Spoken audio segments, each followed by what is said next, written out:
Te despiertas convencido de que hoy sí comerás sano, pero no sabes que decision fatigue, why your worst choices happen at 9 p.m., ya tiene reservado tu nombre para esta noche frente al refrigerador. Here's the strange part. It's the same you. Same values. Same goals. Same fridge. The person who made a firm plan at 7 a.m. and the person who breaks it at 9 p.m. share one body and one brain. So what changed between morning and night? Not your character. Not your discipline. Not some hidden weakness you were born with. Something quieter ran down in the background. Like a battery you never saw draining. You felt strong all day. You made good calls without effort. Then, somewhere after dark, the good calls got harder. Psychologists have a name for this. And once you understand it, your worst evenings stop feeling like personal failures. They start looking like a pattern. A predictable, almost mechanical pattern. And the most convincing evidence for it didn't come from a diet study. Not from a gym, not from a self-help book. It came from a courtroom. From judges deciding whether real people walked free. This is the puzzle at the center of your day. And the answer changes how you see yourself. You wanted to be good. You planned to be good. And still, something won at 9 p.m. That something has a mechanism. First, notice where this lives in your own day. Morning you is impressive. You pick the salad, you answer the hard email, you say no to the second coffee. Every small choice feels effortless. Almost automatic. Then the day starts spending you. 100 tiny decisions you barely register. What to wear. Which route to take. Which task to start first. Whether to reply now or reply later. Whether to have the snack or wait. Each one looks free. None of them feels expensive in the moment. But researchers who study this argue that choosing itself has a cost separate from the work of actually doing the thing. Deciding drains you even when you don't act. By late afternoon, the account is thinner than you think. You feel fine. You feel normal. But the reserve is lower. And here's the cruel part. You never got a receipt. Nothing told you how much you'd already spent. And because there's no receipt, you keep spending like the account is bottomless. It isn't. It never was. By evening, the pattern turns.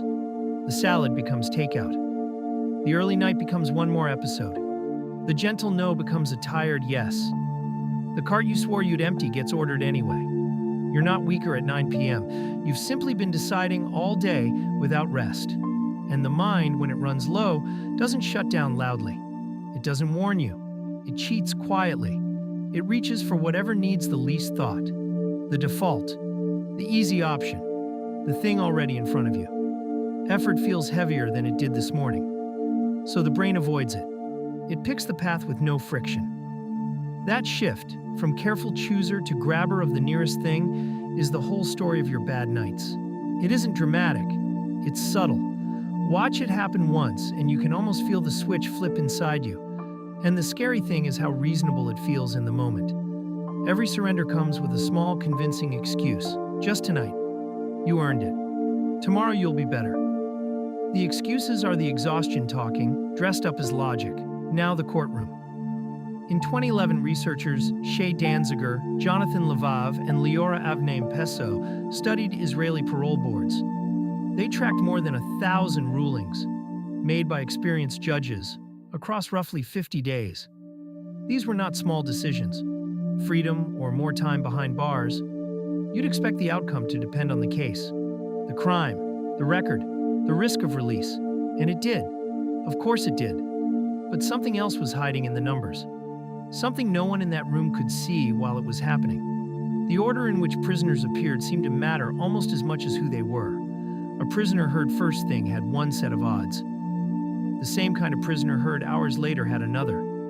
Same judges, same law, same building, wildly different chances, depending it seemed on nothing but the clock. And nobody in that courtroom felt it happening. That's the eerie part.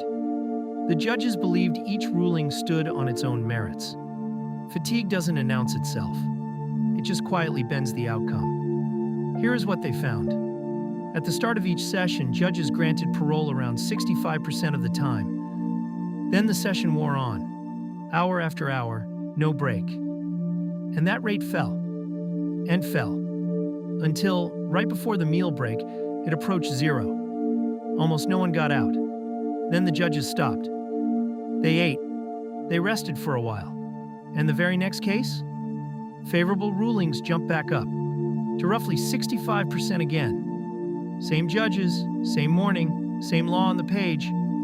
The gap between freedom and denial looked less like justice and more like lunch. Think about what that means for the person standing there. Their future seemed to ride, in part, on whether the tired person judging them had eaten recently. Not on what they'd done, on when they were called. And notice what direction the tiredness pushed. Not toward cruelty, toward the safe default. Keeping someone locked up is the choice that requires nothing. No risk, no leap. The exhausted brain simply took the path of least resistance, dressed as caution. 65%, then near zero, then 65 again. A rhythm tied to the stomach, not the statute. Read it slowly, let it land. That's not a metaphor, that's the data. Sit with that for a second. If tired judges, trained for years, can drift toward the safe, effortless answer, deny, keep the status quo, don't take a risk, then what happens to you? At 9 p.m., with far lower stakes and far less training. That's the real question this whole video is chasing. Because the same tilt is inside your evening. When the mind is spent, it stops weighing options carefully. It picks whatever demands nothing from it. For a judge, saying no was the low-effort default. Denying takes less courage than releasing. For you, the low-effort default might be ordering in, buying the thing, scrolling instead of sleeping, saying yes just to end the conversation. The direction is different. The mechanism is exactly the same. Depleted minds reach for the easy answer. You feel it as a mood, a shrug, a quiet "what does it even matter?" But it isn't really a mood. It's a resource running out. And the thing about a resource is that it can be managed if you know it exists. That's not a metaphor. That's the data. But I have to be honest with you here. Because this channel runs on trust, not on drama. That parole study is famous. It is also debated. Seriously debated. Later researchers looked again and argued the effect was probably too large to be fatigue alone. Something else had to be going on. Case scheduling mattered. How long each hearing took mattered. When lawyers showed up mattered. Cases weren't ordered randomly. So don't take the courtroom as final, airtight proof. That would be dishonest. Take it instead as a vivid illustration. An illustration of something broader that many separate studies point toward. The wider idea is this. Self-control and careful choosing seem to draw on a limited resource, one that tires with use. That idea is real. But it is still argued over by serious people. Good science stays honest about its own edges. And honestly, that honesty makes the real lesson stronger, not weaker. Because it survives the criticism. Even the skeptics agree that something shifts in how we choose as demands stack up. They only argue about how much and why. The direction of the effect holds. So where did the wider idea start? With psychologist Roy Baumeister. He called it ego depletion. His experiments suggested that resisting one temptation left people worse at resisting the next. Willpower behaved like a muscle. Use it, and it tires. Rest it, and it recovers. For years, this looked settled. It was in textbooks. It was everywhere. Then came the reckoning. Large replication attempts tried to reproduce the effect. Many struggled. Some found nothing at all. The debate got sharp, and it still isn't over. So here's the careful version, the one worth actually keeping. Making decision after decision does seem to change how you choose later in the day. That part shows up again and again. But the reason why? Drained glucose? Fading motivation? Plain boredom? Shifting attention? Researchers still argue about the cause. The what is far clearer than the why. So hold both truths at once. The strong claim, willpower is a fixed fuel tank, is shaky. The soft claim, heavy choosing changes later choosing, keeps standing. That's the honest ground to build on. Not the myth, the measured version. Science corrects itself in public, and that's a feature, not a flaw. The story got simpler, then it got true. Now step back and watch it move through a whole life. It's why supermarkets stock candy right at the checkout. The last, most exhausted decision of the entire trip. It's why you agree to plans at night that you'll quietly dread in the morning. It's why studies suggest doctors prescribe differently late in a long shift than they do early. It's why arguments detonate after long days, not over breakfast. It's why the online cart fills up after dark. The pattern doesn't care about the topic. Food, money, work, love, health. Wherever the choices pile up through the day, the quality of the last ones tends to sag. Quietly, predictably. And here's the uncomfortable part. You've been blaming your character for something that behaves a lot more like a schedule. Once you see the shape, you can't unsee it. You start catching it live. In yourself. In the people around you. In the timing of your own regrets. Almost everyone has a timestamp late in the day. And here's the cost nobody bothers to add up. It isn't only the bad choice at night, it's the timing of it. The bad choices cluster at the exact hour you're finally alone with yourself. Nobody's watching at 9 p.m., no boss, no meeting, no one to perform for, just you, and the fridge, and a body that is done deciding for the day. So the evening becomes the place where your best intentions quietly go to die. One small surrender at a time. Not because you're lazy, not because you don't care, but because you scheduled every hard choice for after you'd already spent the fuel. You gave the world your sharpest hours, and you left yourself the leftovers. You put your own willpower last in line, every single day, without noticing. And that's the quiet tragedy of it. You judge yourself hardest for the choices you made when you had the least left to give. Morning you gets the credit. Night you gets the blame. But it was never a fair fight between them. Now the reframe. Because this isn't a flaw to hate. Think about what it's actually protecting. Imagine a brain that agonized equally over every choice. From what socks to wear to your entire career. It would freeze. It would burn out by noon. So instead, it learned something smart.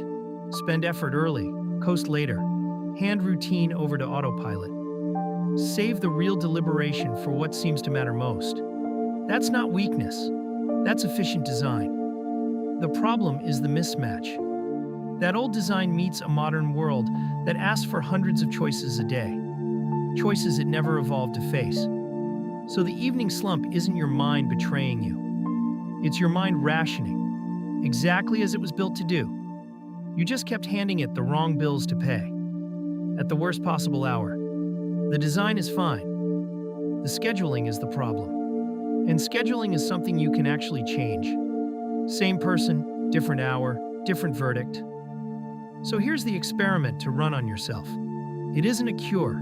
It isn't a promise. It's just a test. Move your important choices earlier, to when the account is still full. Decide tomorrow's dinner today. Lay out the clothes tonight. Plan the workout in the morning, not at 8 p.m.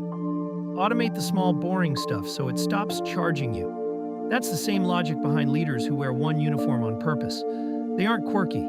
They're conserving. And at 9 p.m., don't fully trust the version of you making the calls. Let that late hour run on defaults you set in advance, not on choices you invent while depleted. Here's the shift. You don't actually need more willpower. You need to stop asking for it at the exact moment the tank reads empty. Test it for 1 week. Watch what happens to your nights when the hard calls are already made. You may find the fridge stops winning, not because you got stronger, because you stopped fighting on empty. And no clothes to agonize over means one less withdrawal from an account you'll need at 5 p.m. Small savings.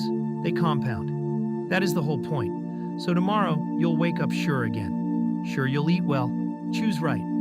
Hold the line all day. And maybe you will. But now you know something you didn't before. The night is coming for that promise, the same way it came for the judges before lunch. The person standing at the fridge at 9 p.m. isn't a weaker you. It's the same you, running on empty, reaching for the nearest light. So feed the tank early. Decide before the dark does it for you. And that tired, late version of you finally gets to rest. And when morning comes, and you feel sure all over again, you'll understand where that sureness lives and where it fades. That is the whole point.